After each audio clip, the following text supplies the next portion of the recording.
ஸ்ரீமதே ராமானுஜாய நமஹ. இதுவரையிலும் ஸ்ரீபாஷ்யத்தினுடைய முதல் அத்தியாயத்தினுடைய முதல் பாதத்தை பார்த்துள்ளோம். முதல் பாதம் அயோக விவச்சேத பாதம். அயோக விவச்சேதம் பாதத்தில் என்ன பண்ணப்பட்டது? உலகத்தை படைக்கக்கூடிய பிரம்மமானது சித்தை காட்டிலும் அச்சித்தை காட்டிலும் வேறுபட்டது. பரமாத்மா என்று ஒருத்தன் இருக்கான். ஆத்மாவை காட்டிலும் ஜீவாத்மாவை காட்டிலும் வேறுபட்டவன், அச்சித்தை காட்டிலும் வேறுபட்டவன் ஒருத்தன் இருக்கான். அவன் தான் உலகத்தை படைக்கக்கூடிய பிரம்மம் அப்படின்னு ஸ்தாபித்தார். இதற்கு பிறகு திரிபாதி என்று 3 பாதங்களினுடைய கூட்டம். ஒவ்வொரு அத்தியாயத்துல 4 பாதங்கள் இருக்கும் என்று பார்த்தோம் இல்லையா? முதல் பாதமானது அயோக விவச்சேதம். அடுத்த இந்த 3 பாதங்கள் சேர்த்து திரிபாதி என்று சொல்லப்படுற இந்த 3 பாதங்களையும் சேர்த்து என்ன சொல்லுவார்கள் என்றால் அந்நிய யோக விவச்சேத பாதகா அப்படின்னு சொல்லுவார்கள். பாதாகான்னு சொல்லுவார்கள். அதாவது இந்த 3 பாதங்கள்ல அந்நிய யோக விவச்சேதம் பண்ணப்படுறது. அதாவது உபனிஷத்துல சில கட்டத்துல ஒரு கால் இங்க ஜீவாத்மா தான் சொல்லப்படுறானோ, ஒரு கால் இங்க பிரகிருதி பிரதானம் தான் சொல்லப்படுறதோ என்று சந்தேகம் வர அந்நிய யோக விவச்சேதம் கிடையாது, அது சொல்லப்படல, இந்த இடத்துலயும் பரமாத்மா தான் சொல்லப்படுறான் அப்படின்னு ஸ்தாபிக்கிறதுக்காக தான் இந்த திரிபாதி, இந்த 3 பாதங்கள் 2, 3, 4 முதல் அத்தியாயத்தினுடைய 2, 3, 4 பாதங்கள். இந்த அந்நியோக விவச்சேத பாதத்துல எதுக்காக இந்த மாதிரி ஸ்தாபிக்கணும்? அந்தந்த வேதாந்த பாகங்கள்ல இல்ல இங்க பிரதானமும் சொல்லப்படல, இங்கேயும் பரமாத்மா தான் சொல்லப்படுறான், ஜீவாத்மா சொல்லப்படல, பரமாத்மா தான் சொல்லப்படுறான் அப்படின்னு ஏன் வேதவியாசர் ஸ்தாபிக்க பார்க்கிறார் என்றால், அந்தந்த கட்டத்துல ஒரு விசேஷமான குணம், கல்யாண குணம் ஒண்ணு தெரிய வரும் இல்லையா? அது ஒரு கால் ஜீவாத்மாவுக்கு தானா அப்படின்னு சந்தேகம் வர, இல்ல அதுவும் கூட பரமாத்மாவுக்கு தான் அப்படின்னு ஸ்தாபிக்கிறதுலதான் இங்க வேதவியாசருக்கு நோக்கம். ஆக இந்த அந்நியோக விவச்சேதம் அப்படின்ற இந்த 3 பாதங்கள் எதற்காக இருக்கு? எந்தெந்த வேதாந்த கட்டங்கள்ல ஜீவாத்மா சொல்லப்படுறானோ, பிரகிருதி பிரதானம் சொல்லப்படுறதோ அப்படின்னு சந்தேகம் வர, அங்கேயும் கூட பரமாத்மா தான் சொல்லப்படுறான் அப்படின்ற ஸ்தாபிக்கிறதுனால அந்தந்த கட்டத்துல சொல்லப்படுற கல்யாண குணமும் அதுவும் பகவானுக்கு தான், பரமாத்மாவுக்கு தான் என்று, பகவானுக்கு தான் அகிலேய பிரத்யேக கல்யாணிக்க தான அப்படின்னு திருநாமம் இருக்கு இல்லையா? ஆகையினால எல்லா கல்யாண குணங்களுக்கும் பகவான் இருப்பிடம் அப்படின்னு காட்டுறதுல இங்க வேதவியாசருக்கு நோக்கு இருக்கு. இந்த திரிபாதியை பத்தி முன்பே நம்ம வேற ஒரு இது பார்த்திருக்கோம், விபாகம் பார்த்திருக்கோம், அதாவது கிளாசிபிகேஷன் பார்த்திருக்கோம். எப்படி பார்த்திருக்கோம் அப்படின்னா, அஸ்பஷ்டதர, அஸ்பஷ்ட, ஸ்பஷ்ட, ஸ்பஷ்டதர லிங்ககங்களாக இந்த 4 பாதங்கள் இருக்கும்.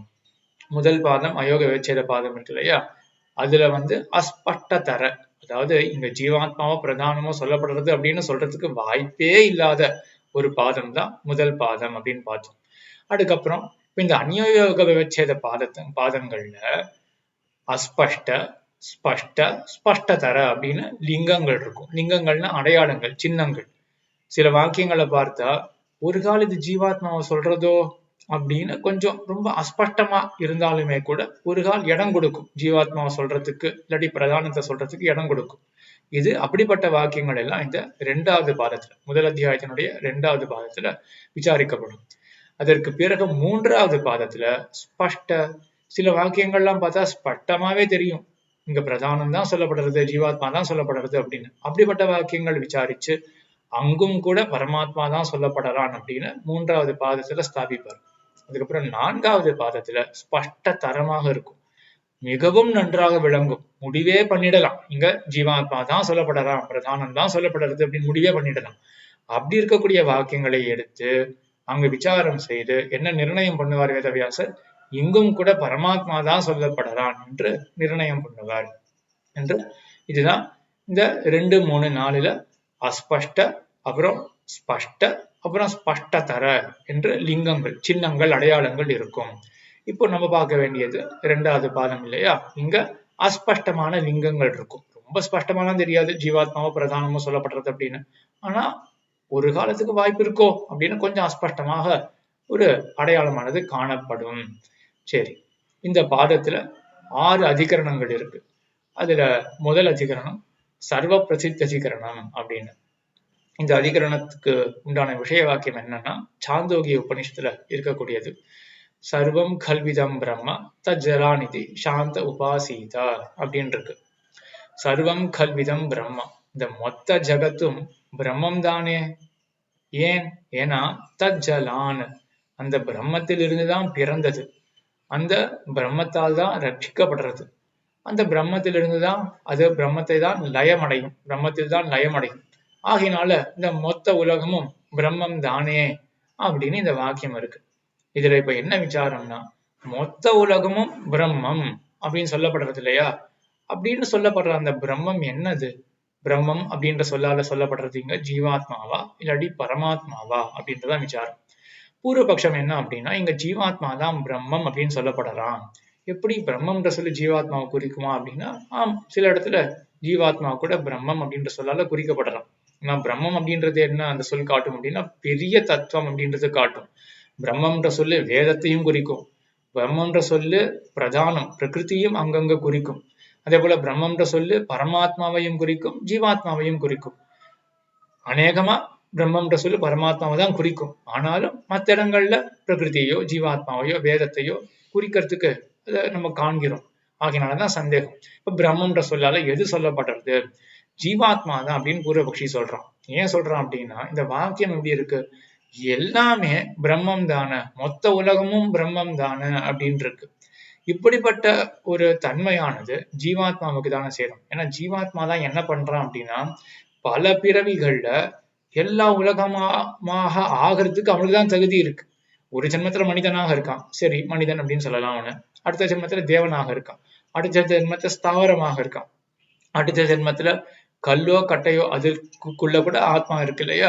ஆக இப்படி எல்லா விதத்திலையும் அவன் மாறுகிறதுனால, உடம்பு அவனுக்கு மாறுகிறதுனால அவன் தான் இந்த உலகமே அப்படின்னு சொல்றதுல தட்டில்ல தடை இல்லையே. ஆகையினால இந்த ஜீவாத்மா தான் இங்க சொல்லப்படுறான்.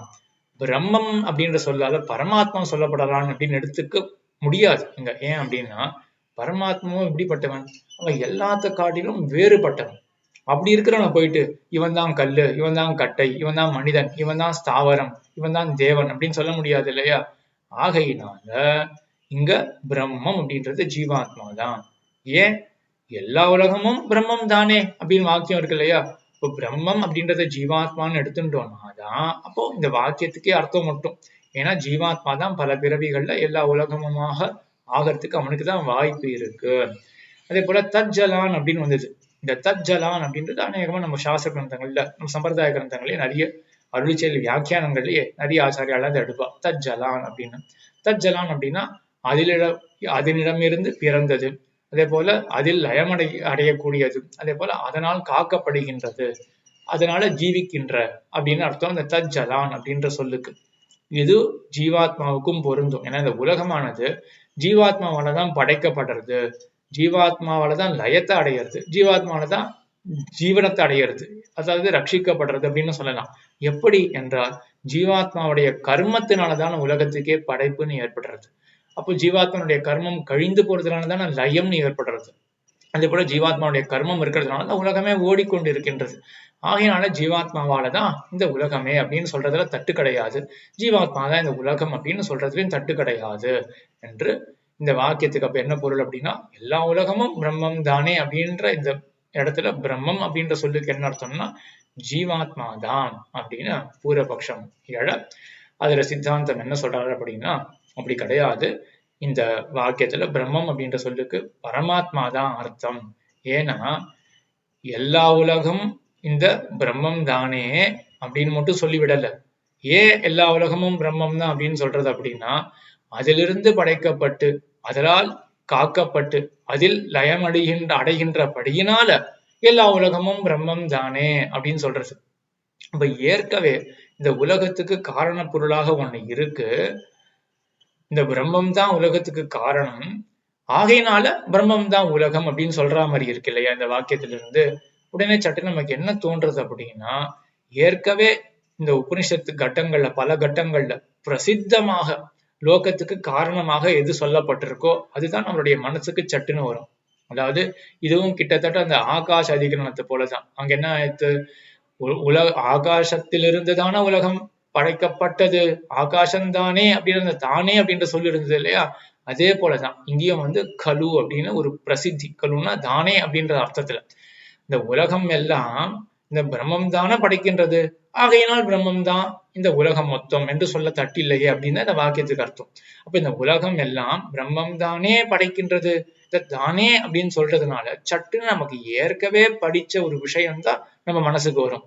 நம்ம ஏற்கவே உபனிஷத் மற்ற இடங்கள்ல என்ன பார்த்திருக்கோம் அப்படின்னா, பிரம்மம் அதாவது பரமாத்மா தான் உலகத்தை எல்லாம் படைக்கிறான். சத்வித்யா இது நம்ம ஈக்ஷத அதிகரணத்துல பார்த்தோம் இல்லையா? அப்படி அதே போல ஆனந்தமய அதிகரணம், இது போல பல அதிகரணங்கள்லாம் இருக்கு, பல வேத வாக்கியங்கள்லாம் இருக்கு. எல்லாமே தெளிவா என்ன சொல்றது அப்படின்னா, பரமாத்மா தான் உலகத்தை படைக்கின்றான் அப்படின்னு. அப்போ இங்கேயும் கூட பிரம்மம் தானே உலகத்தை படைக்கிறது, ஆகையினால பிரம்மம் தான் உலகம் அப்படின்னு அந்த வாக்கியம் இருக்கு. பிரம்மம் தானே உலகத்தை படைக்கின்றது அப்படின்னு சொன்ன உடனேயே நமக்கு ஏற்கவே நம்ம வாசிச்ச கட்டங்கள், அந்த இடங்கள் தான் நமக்கு ஞாபகம் வரும். ஏற்கனவே என்ன வாசிச்சிருக்கோம், நம்ம பரமாத்மா ஜீவாத்மாவை காட்டிலும் வேறுபட்ட பரமாத்மா தான் உலகத்தை படைக்கிறான் அப்படின்னு நம்ம மனசுல ஏற்கனவே ஏத்தி வச்சுட்டு இருக்கோம். இப்ப இந்த தானே அப்படின்ற சொல்ல பிரயோகம் பண்ணின உடனேயே நம்ம முன்னாடி வாசிச்சதுதான் ஞாபகமே வருமே ஒழிய புதுசா நம்ம ஒண்ணு தெரிஞ்சுக்க போறது கிடையாது இந்த தானே அப்படின்ற சொல் பிரயோகம் பண்றதுனால. இப்ப முன்னாடி என்ன வாசிச்சிருக்கோம், பரமாத்மா தான் உலகத்தை படைக்கிறான் அப்படின்றத வாசிச்சிருக்கோம். ஆகையால இந்த பரமாத்மா தான் இங்க மனசுக்கு நமக்கு எட்டுவான், இங்க பரமாத்மா தான் மனசுல நிற்பான். அந்த பரமாத்மா அந்த பிரம்மம் இருக்கு இல்லையா, அதுதான் எல்லா உலகமும் அப்படின்னு மேற்கொண்டு இந்த சாந்தோக்கிய உபநிஷத் இந்த வாக்கியம் சொல்றது. அங்கதான் பூர்வபக்ஷிக்கு சந்தேகம் வந்தது. அவன் என்ன சொன்னான், சரி அந்த பரமாத்மா தான் பிரம்மம் அப்படின்னு சொல்லப்படறான் அப்படின்னா, அந்த பரமாத்மா தான் எல்லா உலகமும் அப்படின்னு எப்படி சொல்ல முடியும்? பரமாத்மாவா இந்த லேப்டாப், பரமாத்மாவா ஏதோ சாதாரண ஒரு மனிதன், பரமாத்மாவா கல்லு கட்டை, பரமாத்மாவா மிகவும் உயர்ந்தவன், அவனை போயிட்டு இந்த தாழ்ந்த விஷயங்களோட ஒப்பிட முடியுமா? ஒப்பிடுறது இல்ல. அதுதான் அப்படின்னு சொல்ல முடியுமா? ஜீவாத்மாவா இருந்தா சொல்ல முடியும். ஏன்னா ஜீவாத்மா தான் அந்தந்த உடலை எடுத்துட்டு இருக்கிறபடினால ஜீவாத்மா தான் கல்லு, ஜீவாத்மா தான் மனிதன், ஜீவாத்மா தான் தேவன் அப்படின்னு தாராளமா சொல்லலாம். பரமாத்மாவை சொல்ல முடியாது அப்படின்றதுதான் முக்கியமான ஆக்ஷேபம் இங்க பூர்வபக்ஷிக்கு இல்லையா? அதுக்கு என்ன சமாதானம் அப்படின்னா, ஒவ்வொரு பொருளானது அது அந்த பொருளை குறிக்கக்கூடிய சொல்லானது அந்த ஆத்மாவ அளவுக்கும் போய் சென்று சேரும் அப்படின்னு அபரியவசான விருத்தி அப்படின்றது போன அதிகரணத்திலே பார்த்திருக்கோம். இந்திர பிராணாதிகரணத்திலேயே இந்திரன் ஏன் தன்னை உபாசனம் பண்ணு அப்படின்னு சொன்னான், என்னை உபாசனம் பண்ணுங்கள் அப்படின்னு ஏன் அவன் சொன்னான் என்றால், என்னை அப்படின்ற அந்த சொல்லே, நான் அப்படின்ற சொல்லே வெறும் இந்திரனை மட்டும் குறிக்காது, இந்திரனுக்கு அந்தர்யாமியாக இருக்கக்கூடிய பகவானை போய் தொடும் அபரியவசான விருத்தி அப்படின்னு பார்த்தோம் இல்லையா? அதே நியாயம், அதே லாஜிக் தான் இங்கேயும். எல்லாமே பிரம்மம் தானா, எல்லா உலகமும் பிரம்மம் தானா அப்படின்னா, லேப்டாப் பிரம்மம் தானே அப்படின்னா, இப்ப இந்த லேப்டாப் அப்படின்ற சொல்லுக்கு என்ன அர்த்தம்?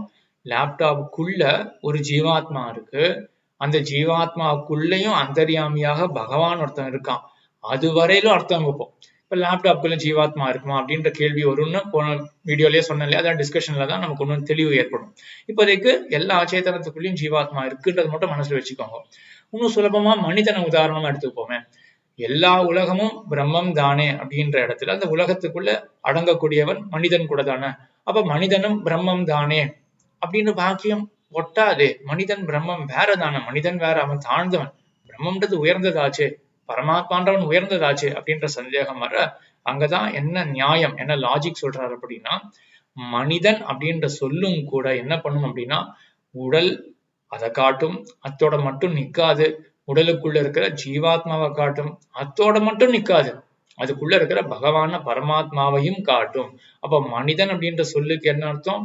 மனித உருவை கொண்ட ஜீவாத்மாவுக்கு அந்தர்யாமியாக இருக்கின்ற பகவான் அப்படின்னு. அப்போ மனித உருவத்தை கொண்ட ஜீவாத்மாவுக்கு அந்தர்யாமி பரமாத்மா இப்படின்னா எந்த ஒரு முரண்பாடு இல்லையே. மனிதன் பரமாத்மா அப்படின்னா சட்டுன்னு நமக்கு முரண்பாடு தெரிஞ்சுது, மனிதன் எப்படி பரமாத்மாவா ஆவான் அப்படின்னு. மனிதன்ற சொல்லுக்கு இப்ப என்ன அர்த்தம்? மனித உருவத்தை கொண்ட ஜீவாத்மாவுக்கு அந்தர்யாமி, மனித உருவத்தை கொண்ட ஜீவாத்மாவுக்கு அந்தர்யாமி பரமாத்மா அப்படின்னு சொன்னா ஒரு முரண்பாடு இல்லை இல்லையா? அதுதான் நம்ம இந்த இடத்துல நம்ம ஆச்சாரியெல்லாம் சாதிக்கிறது. எல்லா உலகமும் பிரம்மம் தான் அப்படின்ற இடத்துல பிரம்மம்ன்ற சொல்லுக்கு பரமாத்மா அர்த்தம் அப்படின்றது தாராளமா எடுத்துக்கொள்ளலாம் அப்படின்னு அது ஒரு முக்கியமான விஷயம் இந்த அதிகரணத்துல சொல்லப்பட்டது.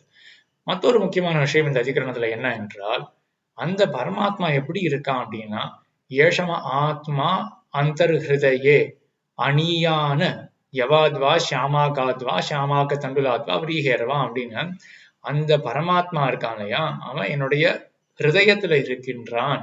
அவன் விரீஹி நெல்ல காட்டிலும் சிறியவனாக என்னுடைய ஹிருதயத்துல இருக்கின்றான் அப்படின்னு இந்த உபனிஷத் இந்த பாக்கிய இந்த கட்டத்துல சொல்ல உடனே மறுபடியும் பூர்வபக்ஷம் எடுத்து, பகவானோ விபு எல்லா இடத்துலயும் பறந்து இருக்கக்கூடியவன், அவனை போய் எப்படி அணியான், அதாவது மிகவும் சிறியவன், நெல்ல காட்டிலும் சிறியவன் அப்படின்னு எப்படி சொல்ல முடியும்? ஹிருதய குகைக்குள்ள நெல்ல காட்டிலும் சிறிய அளவு உடையவனாக பகவான் அதாவது இந்த பிரம்மமானது இருக்கின்றது அப்படின்னு இருக்கு. அப்ப அந்த பிரம்மன்றது ஜீவாத்மாவா தானே இருக்க முடியும். ஏன்னா பரமாத்மா எடுத்துட்டோம்னா பரமாத்மா எல்லா இடத்துலயும் பரவி இருக்கக்கூடியவன், அவன் எப்படி திருண்டு அளவு பட்டு சின்ன ஒரு அளவை கொண்டவன் அப்படின்னு எப்படி சொல்ல முடியும் அப்படின்ற கேள்வி வர, அதுக்கு வேதவியாசர் என்ன பதில் சொல்றாரு அப்படின்னா, இதே உபனிஷத் கட்டத்துல ஏஷ மகாத்மா அந்தர்ஹிருதயே ஜியாயான் பிருத்திவியாக ஜியாயான் அந்தரிக்ஷாத் அப்படின்னு அதே பிரம்மமானது பிருத்திவியை காட்டிலும் மேம்பட்டதாகவும், பிருத்திவியை காட்டிலும் அதாவது அந்தரிக்ஷத்தை காட்டிலும் மேம்பட்டதாகவும் அளவு கொண்டதாகவும் இருக்கின்றது அப்படின்னு இதே இடத்துல தானே சொல்லி இருக்கு. ஆகையினால இங்க பிரம்மம் அப்படின்ற சொல்லால பரமாத்மா தான் சொல்லப்படலாம். சரி, அவன் சிறியவன் அப்படின்னு சொல்லி இருந்தது, அதுக்கு என்ன தாத்பரியம் அப்படின்னா, அவன் உண்மையில அவன் சிறியவன் கிடையாது.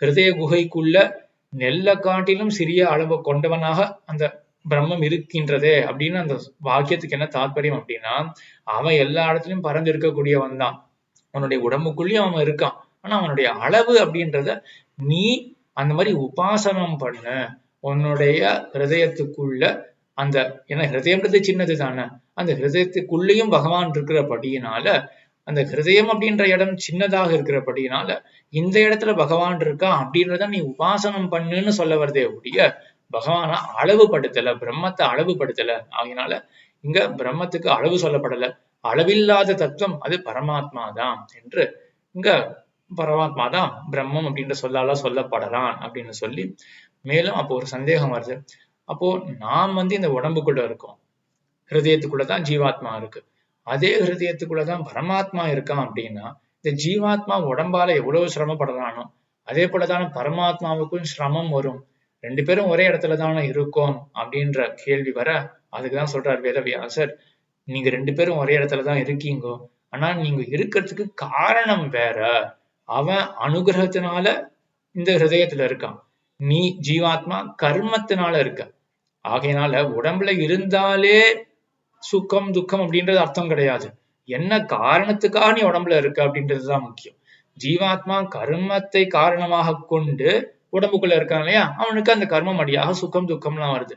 பரமாத்மா கருணையினால அவன் உடம்புக்குள்ள இருக்கான், இந்த ஹிருதயத்துக்குள்ள இருக்கான். அதனால அவனுக்கு கர்மம் இல்லாதபடினால அவனுக்கு சுகமோ துக்கமோ கிடையாது என்ற ஒரு முக்கியமான அர்த்தத்தையும் இந்த அதிகரணத்துல வேதவியாசர் சொல்லி இருக்கின்றார். ஆக இந்த அதிகரணத்தினுடைய சாரம் என்ன, சம்மரி என்ன அப்படின்னா, சாந்தோக்கிய உபனிஷத் ஒரு இடத்துல என்ன சொல்லப்படுறது அப்படின்னா, சர்வம் கல்விதம் பிரம்மா அப்படின்னு சொல்றது.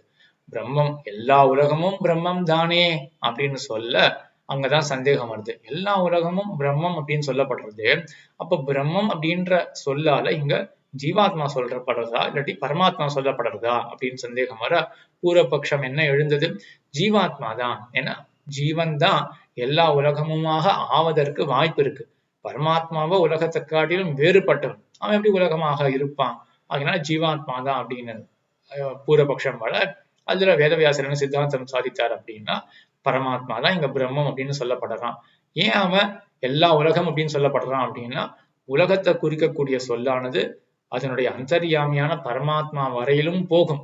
அப்ப எல்லா உலகமும் பரமாத்மா அப்படின்னா, அந்த உலகம் அப்படின்ற சொல்லுக்கே என்ன அர்த்தம், உலகத்துக்குள்ளே இருந்து ஆட்சி செலுத்துபவன் அப்படின்ற அளவுக்கு போகும் இல்லையா.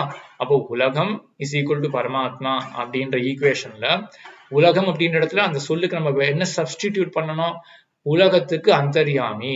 இப்ப இதுல முரண்பாடே கிடையாது இந்த ஈக்குவேஷன்ல, உலகத்துக்கு அந்தர்யாமி இஸ் ஈக்குவல் டு பரமாத்மா, ஒரு இந்த முரண்பாடு கிடையாது இல்லையா இந்த ஈக்குவேஷன்ல என்றுதான் இந்த அதிகரணத்துல வேதவியாசரானவர் சொல்லியிருக்கார். ஆக இந்த இரண்டாவது பாதத்தினுடைய முதல் அதிகரணம் சர்வ பிரசக்தி அதிகரணம் என்பதை பார்த்தோம். ஆழ்வார் திருவடிகளே சரணம், எம்பெருமானார் திருவடிகளே சரணம், ஜீயர் திருவடிகளே சரணம்.